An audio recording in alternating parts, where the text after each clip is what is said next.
Praise the Lord. Hallelujah. Thank you, Jesus. સર્વશક્તિમાન પિતા પરમેશ્વર ધન્યવાદ. Hallelujah.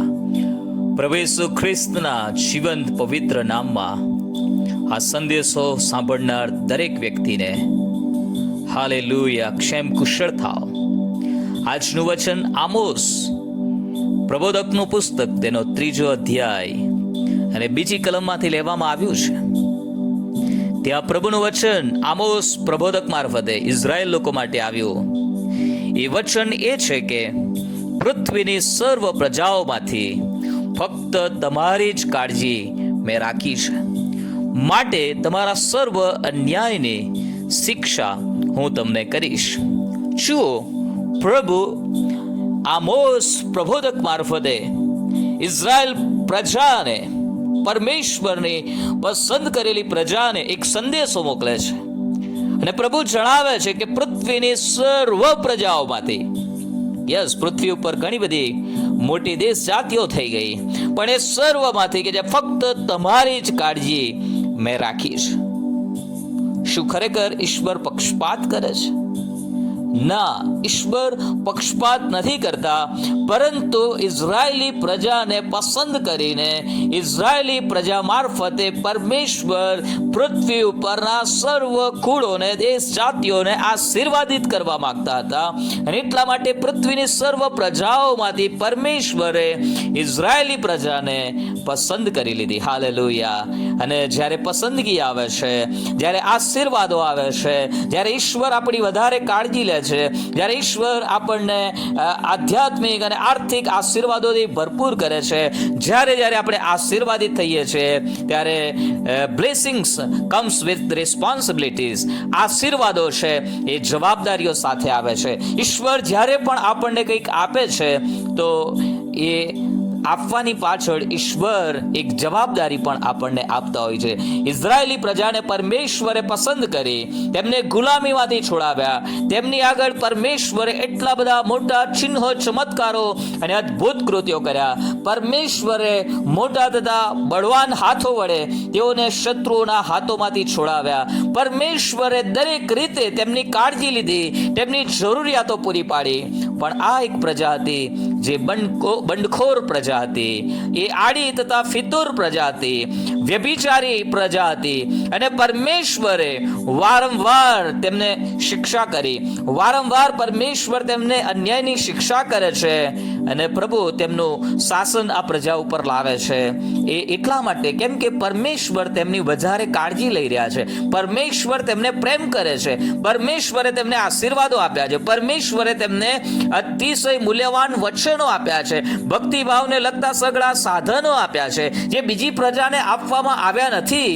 તો આ આશીર્વાદો તેઓને મળ્યા છે, આ બ્લેસિંગ્સ તેમને મળ્યા છે. તો તેઓએ આ પૃથ્વી ઉપર પરમેશ્વરના કૃત્યોને પ્રગટ કરવાના હતા. ઇઝરાયેલી પ્રજા મારફતે પરમેશ્વર એક એવા સર્વ સમર્થ, સર્વશક્તિમાન છે અને તે એકલા જ ઈશ્વર છે અને બીજું કોઈ નથી. એ વિદિત કે પ્રગટ કરવા માંગતા હતા. પણ આ પ્રજા એ વારંવાર આ જીવતા પરમેશ્વર, પોતાની કાળજી લેનાર, પોતાના ઉપર પ્રેમ રાખનાર, પોતાની સંભાળ રાખનાર ઈશ્વરને એ મૂકી દે છે અને અન્ય દેવી દેવતાઓની પાછળ, રાજાઓની પાછળ અને બીજી દુનિયાવી બાબતો પાછળ તેઓ ભટકી જાય છે અને ઈશ્વરની વિરુદ્ધ બંડખોર કરે છે. અને એટલા માટે પરમેશ્વર આ પ્રજાને બંડખોર પ્રજા પણ કહે છે. અને પરમેશ્વર આ વચનમાં કહે છે કે તમારા સર્વ અન્યાયની હું તમને શિક્ષા કરીશ. આ વચનમાંથી એક સંદેશો આપણને મળે છે કે જો આપણે ખરેખર તારણ પામ્યા છીએ, આપણા પાપોની ક્ષમા થઈ છે, આપણે ઉદ્ધાર પામ્યા છીએ, આપણું નામ જીવનના પુસ્તકમાં નોંધાઈ ગયું છે, આપણે ઈશ્વરના દીકરા અને દીકરીઓ બની ગયા છીએ, આપણા ઉપર ખૂબ મોટી જવાબદારી છે. પ્રભુએ કહ્યું છે કે તમે જગતનું અજવાળું છો, તમે જગતનું મીઠું છો. આપણા ઉપર તો બહુ મોટી જવાબદારીઓ આપણા પ્રભુએ આપણને આપી છે. જેને થોડું આપવામાં આવ્યું છે એની પાસેથી થોડું લેવામાં આવશે. આપણને વધારે આપવામાં આવ્યું છે, વધારે આપણે જવાબદાર છીએ. આપણે ઈશ્વરના આશીર્વાદોને હેન્ડલ કરવાના છે. આપણે એવી પ્રાર્થના કરવાની છે કે પ્રભુ, હું આશીર્વાદિત થઉં એટલું જ નહીં, મારા દ્વારા હાલેલુયા લોકો આશીર્વાદિત આશીર્વાદિત થાય. પ્રભુ મને આશીર્વાદની એક ચેનલ, એક સ્ત્રોત બનાવો કે જેથી મારા જીવન દ્વારા મહિમા થાય. આજે પ્રભુ તમારી સાથે પણ વાત કરી રહ્યા છે કે જો ખરેખર પરમેશ્વરે તમારી કાળજી લીધી છે, પ્રભુ તમારી જરૂરિયાતો પૂરી પાડે છે, પ્રભુએ તમને ચારે બાજુથી આશીર્વાદો આપ્યા છે, તમારા ઘરની ચોગરદમ પરમેશ્વરે પોતાની સુરક્ષાની વાડ રાખી છે, શત્રુ શૈતાન તમને અડકી શકતો નથી. આ પરમેશ્વરને હાલેલુયા તમે કેવી રીતે મહિમા આપો છો? તમને મળેલા આશીર્વાદોથી તમે કેવી રીતે આ પ્રભુની સ્તુતિ કરી રહ્યા છો, તેનો મહિમા પ્રગટ કરી રહ્યા છો? વાલાઓ, આજે આપણા જીવનોને આ બાબત સંબંધી તપાસીએ કે ખરેખર મને જે બધું પ્રાપ્ત થયું છે તેનાથી હું ઈશ્વરનો આભાર વ્યક્ત કરું છું, હું તેમના પ્રેમને, તેમના સામર્થ્યને પ્રગટ કરનાર વ્યક્તિ છું. કેમ કે મને જે આપવામાં આવ્યું છે તેનો એક દિવસ પ્રભુ મારી પાસેથી હિસાબ લેવાના છે.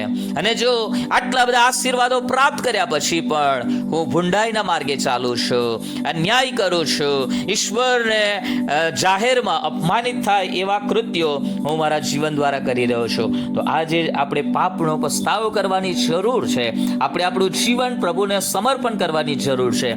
અને આ પ્રભુ ચોક્કસ આપણી સહાય અને મદદ કરશે, એ આપણા પાપોને ભૂસી નાખશે અને આપણને ફરીથી નવી તકો આપશે. પ્રભુ આ વચનો સમજવાને માટે આપણ સર્વને પુષ્કળ કૃપા પૂરી પાડો.